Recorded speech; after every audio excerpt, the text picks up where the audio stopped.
بسم اللہ الرحمن الرحیم۔ منگل والے دن بہت سے لوگوں نے یہ زردے والا عمل کیا اور بہت سے لوگوں کو فائدہ ہوا۔ اس سے رزق کی بندش ختم ہوتی ہے، حتیٰ کہ جتنا مرضی کوئی جادوگر آپ کو چیلنج کر دے وہ ختم نہیں ہو سکتا، اس کا حصار ختم نہیں ہو سکتا اس نیاز کا۔ یعنی جو زردے کی نیاز ہم کرتے رہے، یعنی زردہ پکا لے بندہ، 1 پلیٹ پکا لے، 2 پلیٹ پکا لے، تو جس کی استطاعت زیادہ کر لے وہ تو اول آخر 3 بار درود پاک اور 1 دفعہ سورہ فاتحہ اور 11 دفعہ سورۃ اخلاص پڑھ لیں۔ اچھا، اب سورۃ اخلاص کو بڑھا بھی سکتے ہیں، زیادہ کر دیں تو اس کا ثواب حضرت بابا سید محمد جمال الدین جانمن جمن جنتی رحمۃ اللہ علیہ ان کی مبارک روح کو دیا کر دیں۔ جو بندہ اس نیاز کو کرتا رہتا ہے اس کی نسلوں کے اندر غیبی رزق، غیبی دعائیں چلتی ہی رہتی، کیونکہ اس عمل کی نسبت ان کے ساتھ ہے۔ اور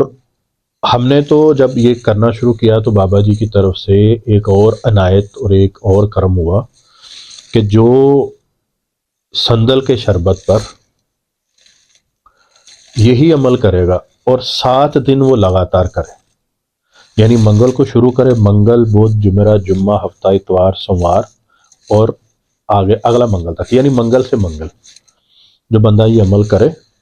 وہ یہی عمل کرے۔ اول آخر 3 بار درود پاک، 1 دفعہ سورہ فاتحہ، 11 دفعہ سورۃ اخلاص پڑھ لے، ہر بار بسم اللہ شریف ساتھ ہو، تو سندل کے کچھ گلاس بنا کے رکھ لیں، اور سندل وہی جو ہم نے دم کر کے دیا ہوا ہے، کیونکہ اس کے اندر بہت سی چیزیں ہم نے ڈال دی ہیں ایسی جس سے آپ کا جادو بھی ٹوٹتا ہے، بندش بھی ٹوٹتی ہے اور گھر کے معاملات بھی ٹھیک ہوتے ہیں۔ وہ خانقاہ سے آپ کو مل جائے گا، تو وہ آپ بنا لیں، وہ سندل کا شربت بنا لیں، تو اس کے اوپر آپ نے یہ نیاز دینی ہے۔ وہ خود بھی پی سکتے ہیں، کسی کو بھی پلا سکتے ہیں، اور یہ اس کے لیے بھی ہے۔ اور 7 دن ایک ہی حاجت ہوگی جو آپ اس کو اپنے ذہن میں رکھ کے وہ آپ کریں گے۔ 2-3 حاجتیں نہیں رکھنی، آپ نے ایک حاجت رکھنی ہے۔ وہ 1 ہفتے میں پوری ہو جائے، وہ 2 میں، وہ 3 میں،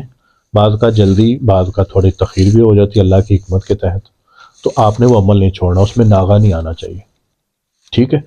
تو اس طریقے سے اگر آپ عمل کریں گے تو 1 ہفتے کے اندر اندر انشاءاللہ تعالیٰ وہ حاجت پوری ہو رہی، کسی کی 2 ہفتے میں، کسی کی 3 ہفتے میں، تو جب تک وہ حاجت پوری نہیں ہو رہی آپ نے یہ عمل جاری رکھنا ہے انشاءاللہ تعالیٰ۔ بہت جلد ایسا ہوتا ہے کہ اس کام کے اسباب بننے شروع ہو جاتے ہیں،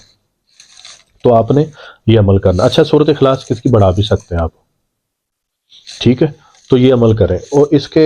بڑے سے فائدے یہ ہیں کہ بندش نہیں ہوتی۔ آپ اپنے عمل کے لیے کر تو اپنی حاجت کے لیے دیں، مگر بابا جی کا فیض ایسا ہے کہ اس کی عمل کی برکت سے بندے کے اوپر بندش نہیں ہوتی، جادو نہیں ہوتا، اور جتنے یہ معاملات ہیں رزق کی تنگی کے وہ معاملات نہیں ہوتے۔ آگے تو پتہ ہے زندگی کے اور ملک کے اور دنیا کے حالات بھی کیسے ہو رہے ہیں، تو بندے کو اپنے رزق کے بارے میں سیکیور ہونا چاہیے۔ تو اس عمل سے بہت سے لوگوں کو فائدے ہوئے ہیں، کیونکہ ہماری خانقاہ پہ خود یہ عمل کیا جاتا ہے، نیاز بنائی جاتی ہے ولی اس کی سندل کی بھی اور زردے کی بھی۔ تو کوئی یہ عمل کرنا چاہے اس کو روزانہ اپنے گھر پہ کرے، دفتر میں کرے، جہاں کرے وہ ہو سکتا ہے انشاءاللہ تعالیٰ۔ اور دوسرا ہے کہ اس کے اندر خوب کی بڑی تاثیر رکھی ہم نے، اس نیاز کے اندر خوب کی بڑی تاثیر ہے کہ اگر کوئی ناراض ہو جاتا ہے، آپ کا کوئی محبوب آپ سے ناراض ہو گیا، کوئی رشتہ دار ناراض ہو گیا، بیوی ناراض ہو گئی، شوہر، کوئی سسر، ساس، یا کوئی بھی جس سے آپ پیار کرتے ہو وہ آپ سے ناراض ہو گیا ہے، تو خانقاہ پہ آپ رابطہ کر کے ایک تو وہ عمل لے سکتے ہیں